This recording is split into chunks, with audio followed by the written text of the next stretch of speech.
the right environment, working systems, Kenyans can thrive and succeed anywhere in the world. Mujipigie much. I am very, very delighted and very excited this afternoon to be here to talk to my fellow Kenyans. And first and foremost, let me thank you for the very warm welcome, for the hospitality, for the care since we arrived last night. We've been treated very well. We feel at home, far away from home.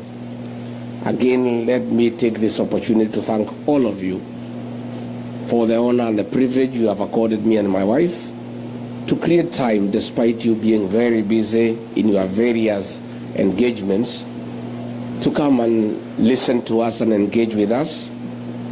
We don't take it for granted. It's a great honor. You are busy people in your own right, and the fact that you have found it necessary to create time to come and engage with us, we are indeed very honored and feel very privileged, and we don't want to take it for granted. Please accept our appreciation and our thanks. Number two, since I came to the States about more than a month ago, I am amazed by the love the Kenyan people have accorded to me. I'm also fascinated by the unity of the Kenyan people, of staying together as Kenyans, loving one another, taking care of each other, and being your brother's keeper. Most profoundly, I am more than impressed by the culture of hard work you have exported here to America. Kenyans here are doing well, they are doing great. Those who are employed are respected at their working places for being hard workers and being very committed and focused in the jobs that they do. Other Kenyans, I'm so happy, have graduated into creators of employment. They have started businesses that have succeeded. And that tells me and gives me comfort that Kenya, we are okay, we are good. If we are given the right opportunity, the right environment, working systems, Kenyans can thrive and succeed anywhere in the world. Mujipigie makofi. I am very encouraged that, and more than convinced, more than ever before, that all we need to do back home is to get our systems working. We have the personnel right in Kenya to transform our country. Only that we need to fix the systems and make them work. You guys have succeeded here in the United States because the systems are working. So given that Kenyans are the same people, the challenge we have as leaders is to make sure that back home the systems are working. The people to transform the economy of the country are here, they are in Kenya. You guys have done it here, you can do it back home. And that is what we seek to do. Why has Rigathi come calling in the United States? I've come to the United States to look out for my people, Kenyans who live and work here, to engage them and to listen to them and have a conversation with them. Mostly important, our party, the DCP, our slogan is listening to Kenyans.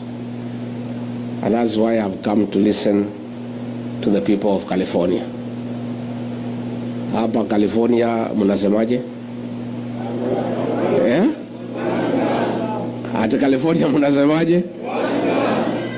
Hapa pia ni one term? Sure? Hapa pia ni one term? Wow. This one-term thing is everywhere. So I have come, my good people, on two fronts. One, to share with you what is happening back home. Number two, to share with you what I think you can do to make Kenya great and to address the issues that challenge us as a nation. Number 3, to seek a partnership with the diaspora on how we can work together and how the brigade in the diaspora can participate in the economic transformation of our country, and how the people in the diaspora can play a role in building their country and making sure that Kenya gets our young people with brutal efficiency, and they are now victims of abduction, forced disappearances, and being killed. Their crime, speaking out, demanding good governance, transparency, and accountability for their parents, for their siblings, and for the Kenyan people. A government that was elected on the platform of being democratic, of respecting the rule of law and constitutionalism, has turned against his own people, and sadly, the young ones.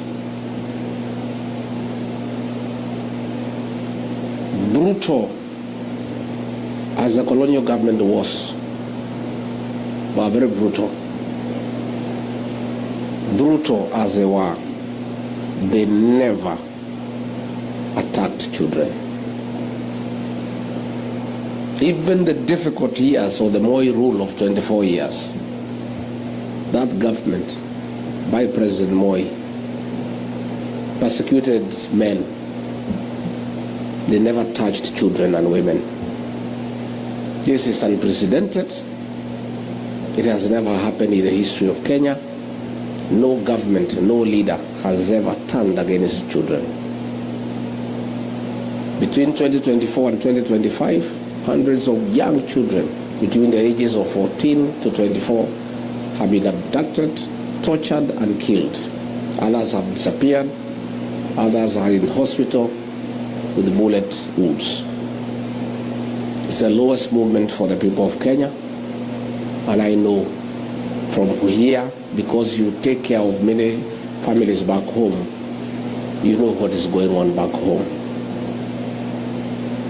And what is shocking is the sheer impunity of the leadership, to an extent that a minister in charge of Interior, against the Constitution, has given orders to police to shoot, to kill.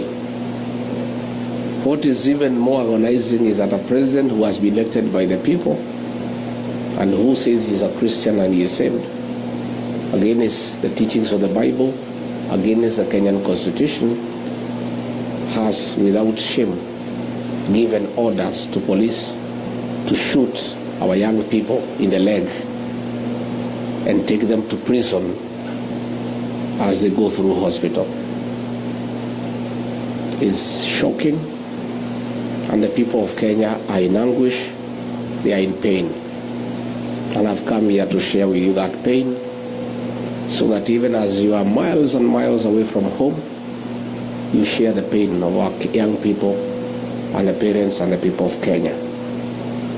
And that is why Kenyans across all communities, everywhere, there is concurrence and agreement that the solution to stop these abductions, to stop these killings, to stop the torture of young people is one term. That is why it is a clarion call across ridges, across valleys, on top of the mountains, in bars, in hotels, in buses, in Uber, in churches, in schools, in university halls, in the bus stops. There is no other discussion in Kenya. It's one term. Because this must stop. The killings must stop. The abductions must stop. So that is why it's good for me to tell you, because most of you may not know you have been away for long. I was elected as deputy president alongside William Ruto, and we differed along the way on many issues, mostly corruption, theft of public resources, misappropriation of public funds.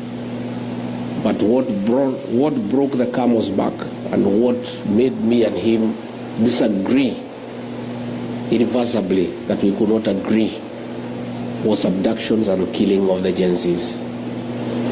To a point when I was in office, when he ordered for the killing of the young people on June 25th, 2024, the following day on the 26th of June, I flew to Mombasa and held a press conference when I was still Deputy President and told him off and told him that that is unacceptable, and that brought our relationship to an end.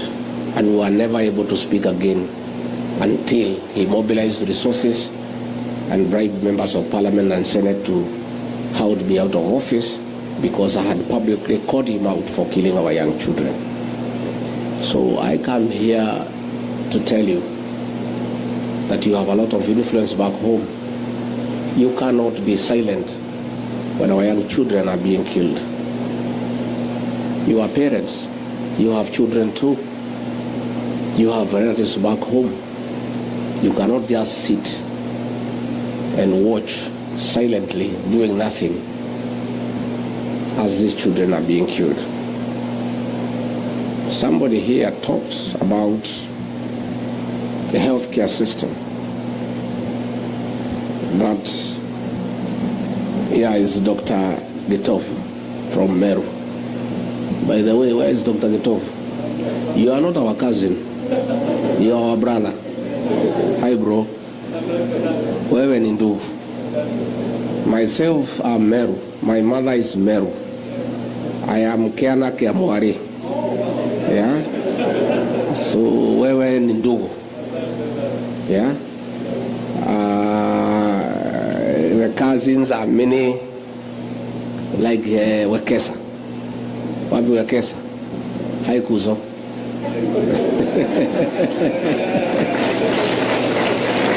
Thank you. And let me tell you, this cousin movement is the greatest thing to have ever happened in Kenya, because our cousins have been misused by Raila for a long time. Long time. Every election cycle, he has been mobilizing my cousins from the Mlembe Nation, from the Kamba Nation, from the Luya Nation, from the Kisii Nation, from the Mijikenda Nation, from the Taita Nation, and mobilizing all those cousins and cheating them that he's taking them to Canaan. And because people have Canaan, my cousins fell for it for many years. The minute he gets there, he doesn't intend to be president. He has no such intention. He's not interested. He likes power, but with no responsibility. He doesn't know how to take responsibility. So he creates problems. He is invited into government and starts eating. And that is why, like now, he is quiet. Because he is a very good observer of good manners. When you are on the table eating, you don't talk. So these cousins now have found their way as a family. And now all the cousins are talking the same language. So I saw Tinga the other day crying about cousins. He was crying in a funeral. Instead of mourning the late Phoebe Asio, he was mourning the loss of cousins from his grip. Because these cousins were mechanuka. And, you know, the other day when he brought problems, he was invited to the table by Ruto to eat together. He forgot all the cousins and went alone. Yet he wanted these cousins to wait for him, to mislead them every election. So whoever think, well, let me tell you, don't talk about cousins. Keep off family matters. Hii ni mambo ya familia, si ndio? Mambo ya familia usiingilie. So the cousin movement is a great thing, and all cousins, all in-laws, all the people of Kenya are one family now. And all the people of Kenya now are cousins opposed to abductions and extrajudicial killings, and they are all speaking the same language. So the Tobu talked about healthcare. We had a system called NHIF It was struggling, but it was working. At least you could go to a mission hospital, get treated, and NHIF in one way or another will sort you out to a certain extent, and you are struggling with a small percentage. So what we needed to do was improve on NHIF, and all we needed was 800 million Kenya shillings to reform the system and make it working. Instead, William Ruto threw it out, brought another system, another animal called SHA and SHIF, at a cost of 104 billion Kenya shillings to replace NHIF, and it is not working, and that money has been stolen. As we speak, the hospitals have said that civil servants must pay in advance because SHA does not help. I am amazed by the work by the health system here in the US. For the time I've been here, I've interacted with many of you in the health sector. We have a health system that works. And you guys, when we form a new administration, we rely upon you to come and work with us and help us put in place a working health care system, a replica of what is happening in this great nation. You guys know it, you have done it. And you are the guys who are driving the healthcare system here in the US. Most Kenyans are in the health sector, true or false? And you guys, we have a lot we can learn from you, and you can come and assist us. Matters education, Mwai Kibaki, that great economist, the third president of the Republic of Kenya, who left a rich legacy in Kenya of free primary education. All that has been destabilized, and kids are at home. Money meant for free primary education has been stolen by William Ruto. The money is stolen from the National Treasury, channeled through the National Intelligence Service, and withdrawn in cash every Friday and given to William Ruto. He keeps most of it, gives a little to that soprano guy to go around the country bribing voters. And that is all that is happening in Kenya. Every day they carry cash in helicopters. The other day they were in a place called Bobasi in Kisii. There were 16 helicopters. They were almost having an accident in the air because of the sheer number of helicopters. The cost of the event is 3 times what they are giving, because a helicopter is $1 million shillings. 16 helicopters is 16 million. This is money that was meant for education.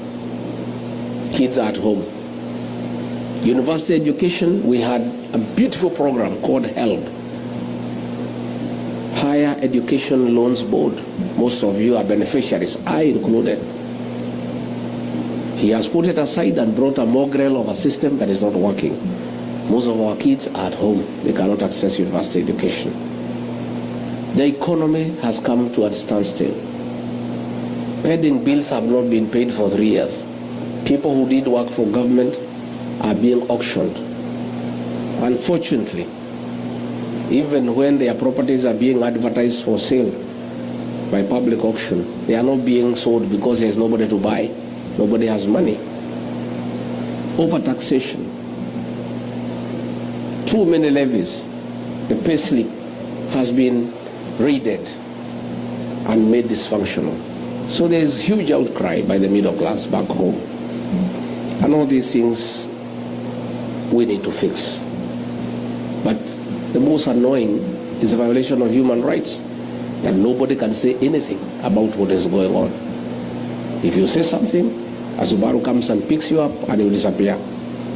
Young people are being abducted and taken to court on trapped up charges of terrorism, despite the fact they have committed no crime at all.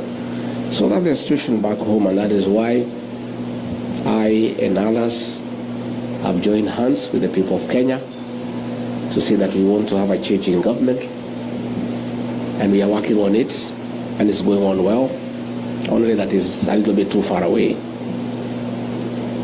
I've listened to that moving story of Anthony Budhia, a survivor of the Kiambaa Church. Some MPs from Rift Valley have been shouting at me that I should not talk about that matter We must talk about it, because history informs the present, and the present informs the future. The scars of Kiambaa Church are evident with Anthony here, and he has done well to document that history. We forgive, but we have not forgotten. And we are saying never again shall we ever allow what happened in Kiambaa and in the Rift Valley ever to happen again. Kenyans must be allowed to make their choices freely on who is to govern them, who is to lead them, without any reprisals from anybody for whatever reason. As we seek that change, where do you come in? You guys, you don't know. You have such huge influence back home. The fact that you assist many families, you have a lot of influence. I want you to help us by talking to the people of Kenya and asking them to stay focused, not to be intimidated, and to join us in electing a new government. Your voice matters, and I have talked to many Kenyans, and I believe now we have a serious force here in the US that can help us to talk to the people back home so that they bring the change that we desire. Again, we want you, yourself, to vote here. We have a voting station here, isn't it? Yeah. And I know we are going to lobby IBC to open more stations, because it's very expensive to vote here, because we only have 3 stations here, Washington and New York. And we need to persuade the IBC that Kenyans in diaspora too have a right to participate in deciding how they will be governed. But those of you who are near the voting stations, please register as voters. But help us too by talking to the Gen Zs. Kevin has put it very well. There is burning urgency for change so that we can deal with unemployment for our young people. We intend to focus on manufacturing and cottage industries as a way of creating employment for our young people and widening the tax bracket. And the way Kevin has said, they are very strong on the social media platform, and they want to unite, not to divide. And he says clearly that work must bring dignity, and I agree. But I want the agencies to lobby their peers through the power of social media to know that they are doing a good job on the smartphone of creating awareness. But that is not enough, as Kevin has put it. The real transformation of the Republic of Kenya will not happen on social media. It will happen on the ballot box.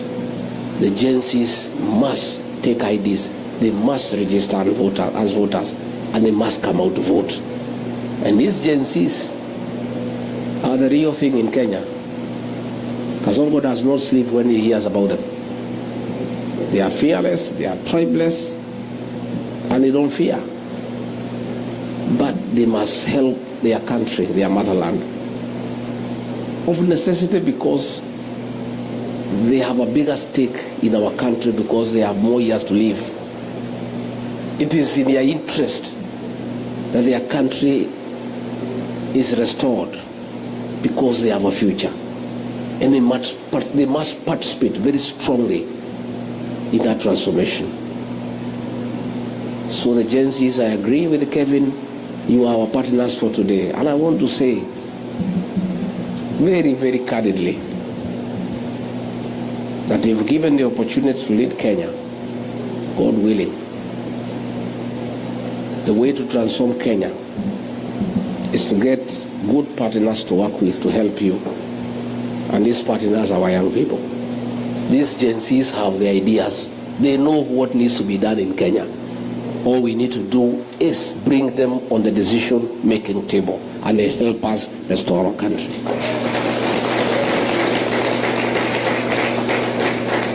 So the Gen Zs in Rigathi, you have a serious partner. I have fought for you. I disagreed with William Ruto because I stood with you and for you at your lowest. When the president was saying you are criminals and you are treasoners, when he has been saying you should be shot in the leg, when Mukomen has been asking police to shoot you, to kill you, Rigathi has stood with you. I'm somebody you can trust, that I want to secure your place on the decision-making table so that together we transform our country. And I have very serious intentions to work with the young people. And if you look at the guys I work with back home, already you can see that intention. The leaders around me are young, very young. In fact, in my absence in Kenya, they are giving Kasongo sleepless nights. In fact, he would rather I went back because I'm just one. Those guys, Akina John Medho, you know Medho? Those guys are brutal. Akina Gasheri, Akina Karungo Wathango, Akina Ngogoyo, Akina Moko, young people. Already I have seen how effective it is to have young people working with you. If given an opportunity by the people of Kenya to be president or to be part of that government, I want to commit that in my government, my administration, the Gen Zs, the millennials, will be part of that government, and they'll be right there making decisions. Yeah? In fact, mimi sasa ni mzee kiasi. I'm approaching, I'll be 62 by that time, and I've worked very hard. I've really worked very hard in my life. I've not been very lucky. Whatever I get, I don't get it easily. I work hard for it. Hata ile nilitafuta ya deputy president nikatafuta wakaninyang'anya. Yeah? Lakini ni mzuri walinyang'anya ndio nipate ile yenyewe. Si ndio? I am feeling I don't want to work as hard. But since I'll be given a responsibility, how would you not work hard and still be responsible? Because I cannot be like Raila. The guy wants to sit on the table, he doesn't want to be responsible. I want to be responsible, but I don't want to work too hard. So the only way to be responsible and deliver to the people of Kenya by not working too hard yourself is surrounding yourself with energetic, youthful guys and girls to push, to do the heavy lifting. Mimi nitatafuta hao watoto, vijana na wasichana wengi, niweke ma PS, ma CS, kila pahali, ma CEO. Kazi yangu ni kukutana nao Monday na kuwapatia the vision, wanasukuma, tunagombea notes on Friday. Wakisukuma sana, I call them, I slow them down, wasikibisa inchi sana. That will be my work, and I'm telling you I'll succeed. These guys are great, and they know what we need to do, and they have the resolve, and they will not be wasteful. They will not, be luxurious. These are guys you can bring into government, and they don't need big mansions. They can stay in the flats. They can use Uber to come to work, and they are not bothered about those big things that ministers and PSs want to have in offices. So we can still bring meaningful change by having a serious workforce of young people who are not wasteful and who are not having hang-ups about power and privileges. I want to say the diaspora people, I've come here to tell you that I want you to be my partners in the new administration, because it's the right thing to do and it's wise to do that. In the 1970s, coffee was #1 foreign exchange earner for our country. In the 1980s, tea became #1 foreign exchange earner for the country. In the 90s, coffee and tea were overtaken by tourism. But in the last 10 years, And as we speak today, the highest foreign exchange earner for our country is remittances from the diaspora. It's you guys. You are the drivers of our economy.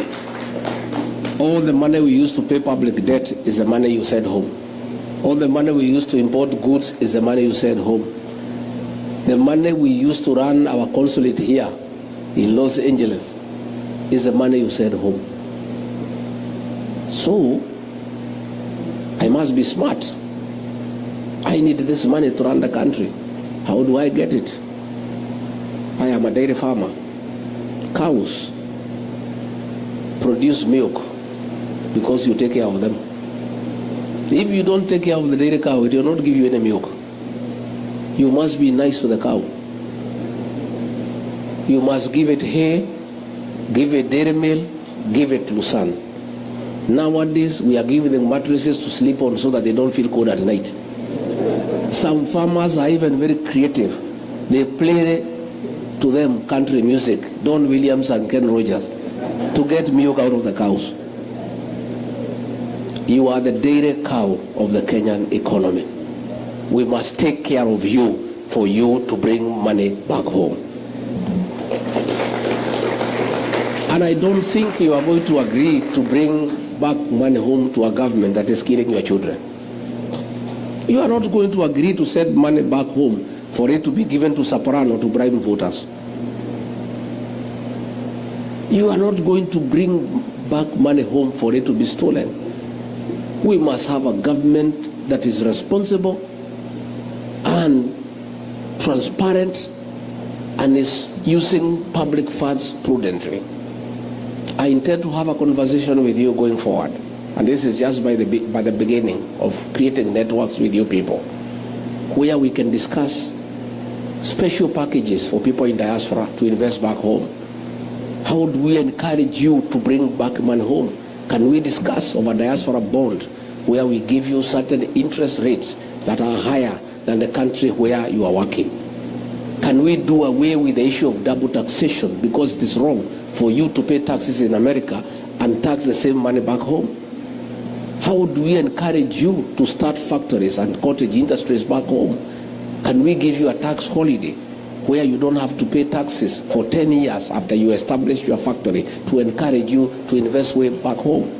So this is a discussion that I want to have with you along the way. Are you ready to have that discussion? Yes. And I am saying, if you get it right by engaging the diaspora brigade and agreeing, you don't need to borrow money from anybody else. You guys have the dollars that we need. All we need is to convince you that you need to bring the dollars back home.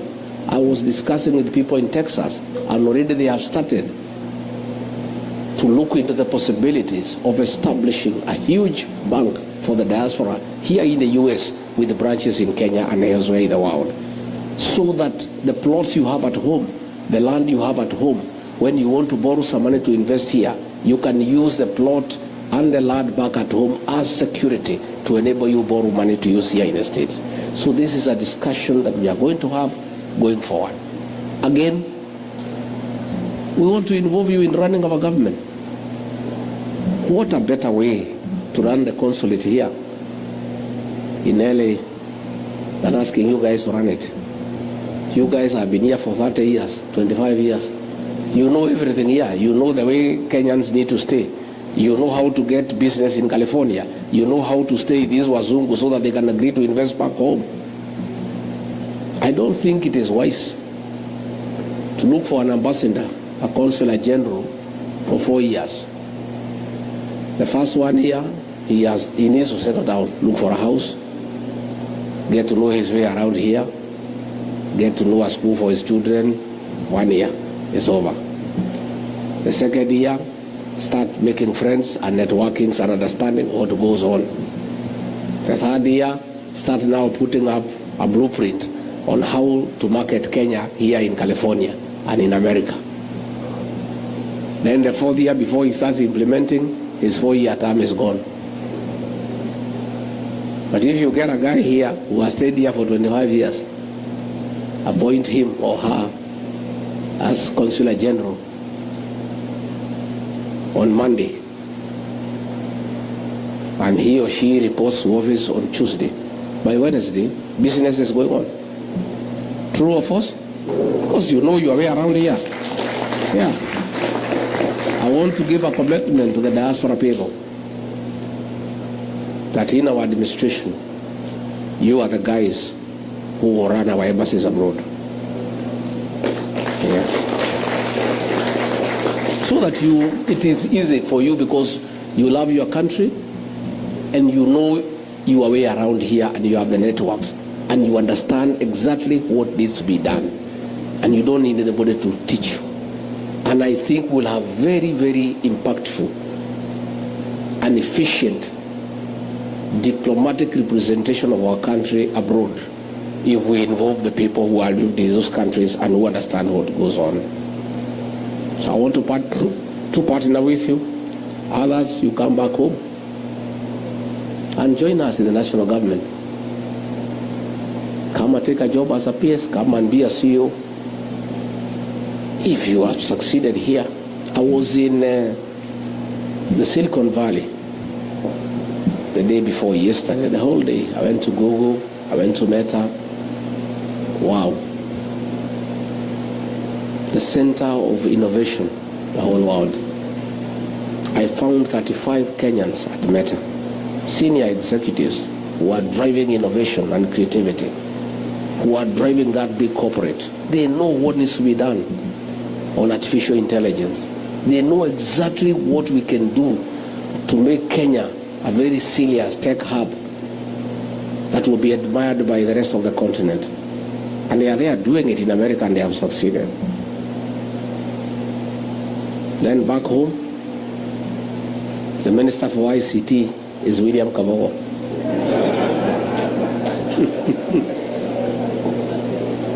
Aren't you embarrassed? Surely.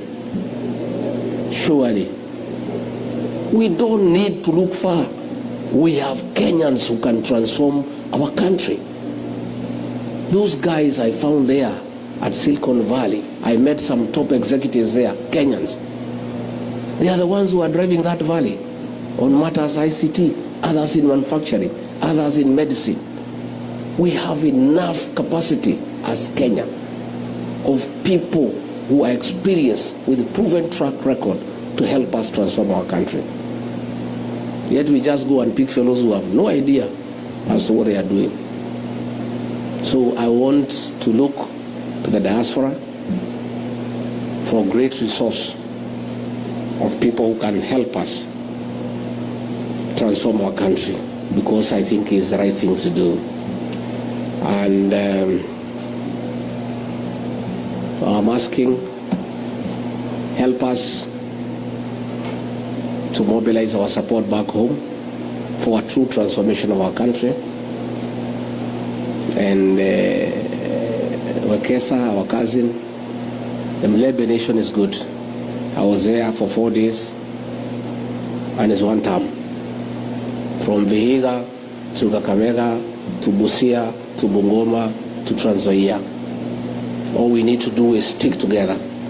My brothers, George Natebea, Eugene Wambalo, and Cleophas Malala to stay together so that they can provide leadership. You know,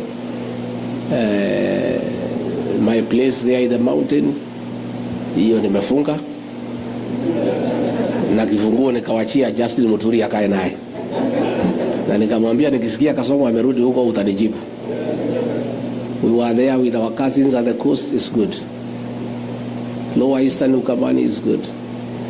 And the payslip holders across all communities, there are 3.5 million. And every payslip holder has an impact over 2 people, minimum. Another 10 million strong people. The Gen Zs, those ones are wild. They're asking for the day and the time. So we are good. We have a winning team, and all we need to do is stick together so that we have one candidate to face William Ruto. One. Yeah? And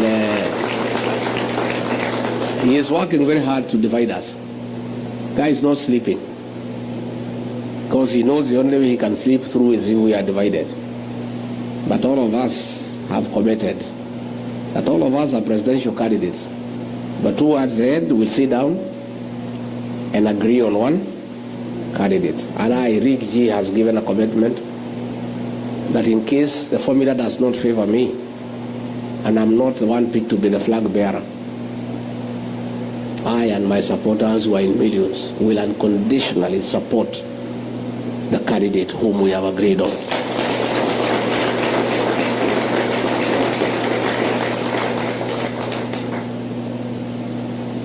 Lakini wakiamua ni mimi, hii jamaa nitamkimbiza kama baisikeli ya kuibiwa. Yeah, and I can tell you that commitment is there and you should not be worried. Please pray for us and support our party, the DCP. Our slogan is listening to Kenyans, listening to the ground, because leadership is about listening to the people. When you are elected, your employers are the people who have elected you. And you must listen to your employer. All of you, wherever you are employed, you must listen to your employer. And that is what I do. I listen to the people. Since I came to the US, I'm a better leader than when I came. I've listened to many people and I've written. And I'm going through the notes. I am a better person than when I left Nairobi. By agreeing to listen, it costs you nothing to listen to people. It only enriches your thinking. I don't know everything. I cannot pretend to know everything. I am benefiting from your experience here in the United States. We were told in California, in San Francisco, about water harvesting so that we can use the water for irrigation in areas that are dry in California. And that's how California feeds the rest of America. I learned a lot that I did not know. At ICT, the tech world, I learned many things I did not know. When I was at Meta, I learned that for you to get productivity out of employees, you allow them to have an easy environment where there are no issues of yes sir. So I found some young people there with the jeans. They are the ones who are driving that company. Even their boss is coming, they don't even call him sir. Kwetu pale kwa Ruto ukienda cabinet, unainama kwanza ukiingia karibu uguse kichwa na sakafu. And nobody is allowed to say anything. In that cabinet, I'm the only guy who was speaking. And in fact, I heard the majority leader in Senate, Haron Cheriot, saying that I never used to speak in cabinet. I stopped speaking. Because I realized this guy, even if you speak, he has already decided what will happen. So you are just wasting your time. So I'll just sit and not even listen because he has already decided what will happen. So they had Meta. I found working groups of young people. Nobody is a boss there. Everybody is allowed to be creative and to have initiative and is discussed and agreed on. It was a very useful lesson for me. That given a chance to lead Kenya, I'll create such environment even within cabinet, even among PSs. I just allow people to talk and be easy so that they are able to be creative and productive and they can be useful to the country. So I want to say I am very happy and I wish I had more time to be here in LA because this is the greatest theater of the world where all the stars in film, in music are. Yeah? I'm walking around with the people here to see whether I can meet one of them. Yeah? I would have loved to be here, a longer time, but I'll come. I've really enjoyed since I came. People are very nice. They are very kind to us. And I would also have wanted time to visit the filmmaking industry to see what we can borrow from here for the purposes of exporting that experience and knowledge to our country, where we allow people to make films and to be productive. So I've just come to say how happy we are to find you here looking good, looking successful, and I really look forward to a very healthy engagement. And whatever questions that are there, I am told there are questions I'll be given, I'll be able to answer them. And if there are any more, I can answer. I want a free session. I don't believe in praise and worship, because if I want praise and worship, I have my church back home. You know, I want to listen to people. And if people don't have to agree with me 100%. And if everybody agreed with you 100%, there's something wrong. If you had everybody just praising you, you know, they are back at home. Ruto has created praise and worship. You must thank him for the sunshine, although he has nothing to do with it. Thank him for the rains, for the air that we breathe. Even when things are not working, you praise him for his vision and insight. I mean, I don't believe in it myself. I believe in constructive engagement, and I don't know everything. And I'm willing to be corrected, I'm willing to be guided, I'm willing to be informed so that I'm a better leader. That is a way to learn, and that is the purpose of engaging people. Not just to praise you and tell you how great you are. They also need to guide you and tell you things you don't know and things they think you can do differently for a more meaningful and impactful realization of what you desire to do. Kwa hivyo mimi nimeshukuru sana sana sana sana sana sana. Na mkija nyumbani, mkuja mnitembelee. Mtakuja Omonyoro? Eh? Mtakuja lini? Mtakuja? Sasa wewe ni shemeji ama is this our in-law or our neighbor? You are cousin from Embu? Wow, which part of Embu? Hapo town, kwa Mheshimiwa Mkonji. Well done. Well done. The Embu people are great people. Yeah, I'm so happy to see you people and to listen to you and to have this engagement. So I don't know how we proceed with the questions that were there. Do we have, they were written or something?